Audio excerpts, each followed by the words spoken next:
be glad to take them back, sir. They took them back. I still didn't give them the 750, but that's okay.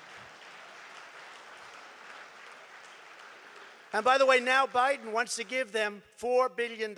They were happy with 750, and now they want to give them $4 billion. Somebody someday is going to explain that one to me. It actually makes you rage with anger when you hear that. They wanted 750 so badly, and now they're getting $4 billion. We will wage war upon the cartels and stop the fentanyl and deadly drugs from killing 200,000 Americans per year.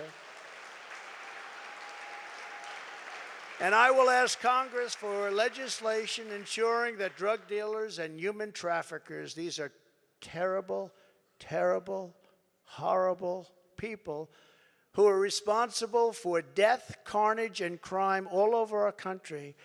Every drug dealer during his or her life on average will kill 500 people with the drugs they sell, not to mention the destruction of families.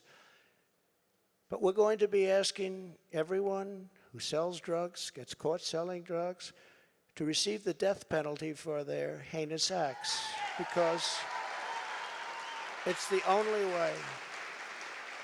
We don't need any more blue ribbon committees. We don't need, I don't like to say this, and I don't even know if the American public is ready for it. And a lot of my people say, please don't say that, sir. That's not nice. They kill 500 people each on average.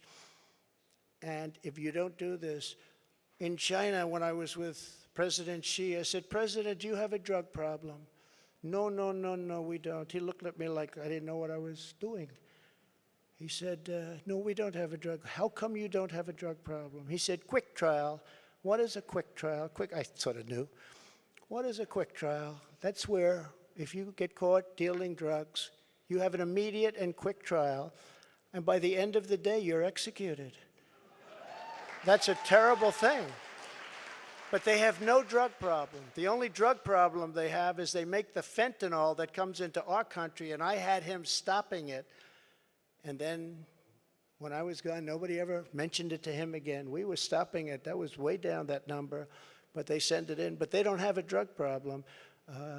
Other countries, like Singapore, has no drug problem. No drug. You ask them, they don't even know what you're talking about when they say drug problem. They don't even know what you're talking about. They have no drug problem.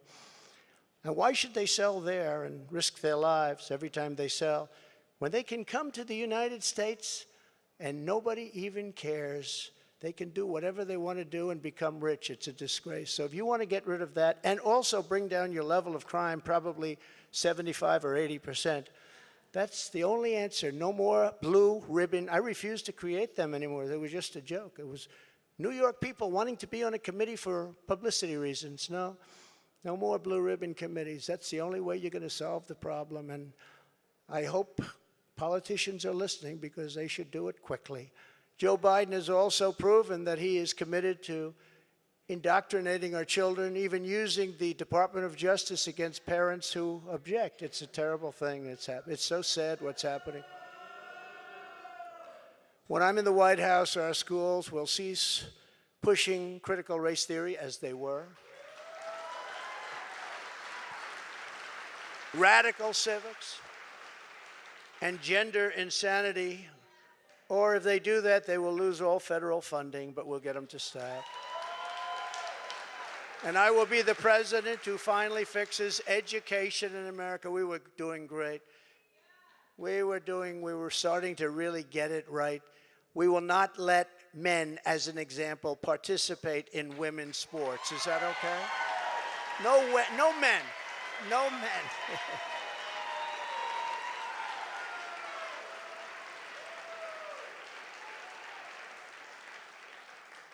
My people tell me, sir, that's politically incorrect to say. I said, that's okay, I'll say it anyway, if you don't mind. We've had tremendous problems, and you know, it's very unfair to women, just very, very unfair. We will defend the rights of parents, and we will defend the family as the center of American life. But who would think, standing up here, 10 years ago, 15 years ago, that a politician, and I don't like to think of myself as a politician, but I guess that's what I am. I hate that thought.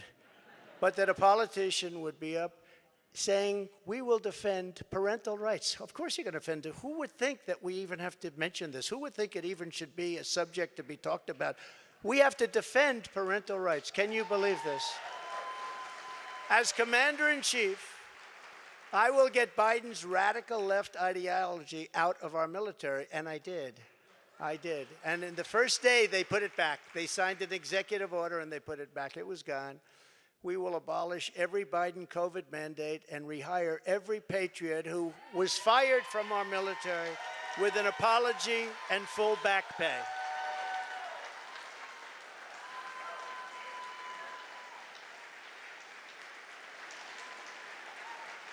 Thank you. And they deserve an apology, and they deserve full back pay, and they'll get it. And unlike Biden possibly getting us into World War III, which can seriously happen, I will keep America out of foolish and unnecessary foreign wars, just as I did for 4 straight years.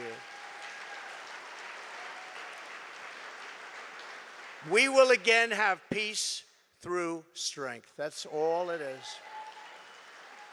As events overseas have shown, to protect our people from the unthinkable threat of nuclear weapons and hypersonic missiles, the United States must also build a state-of-the-art, next-generation missile defense shield. We need it. The power of these missiles and the power of a word that I refuse to say, nuclear. We have to have it. We need a defense shield. And we have to do it, and we actually have the technology, and we're going to build it. Just as I rebuilt our military, I will get this done. I rebuilt our entire military, which nobody talks about. When I got there, we had jet fighters that were 48 years old. We had bombers that were 60 years old. We had bombers where their grandfathers flew them when they were new. And now the grandchild is flying the bomber, but not anymore. But as I have said before, the gravest threats to our civilization are not from abroad, but from within. None is greater than the weaponization of the justice system, the FBI, and the DOJ. We must conduct a top-to-bottom overhaul to clean out the festering rot and corruption of Washington, D.C.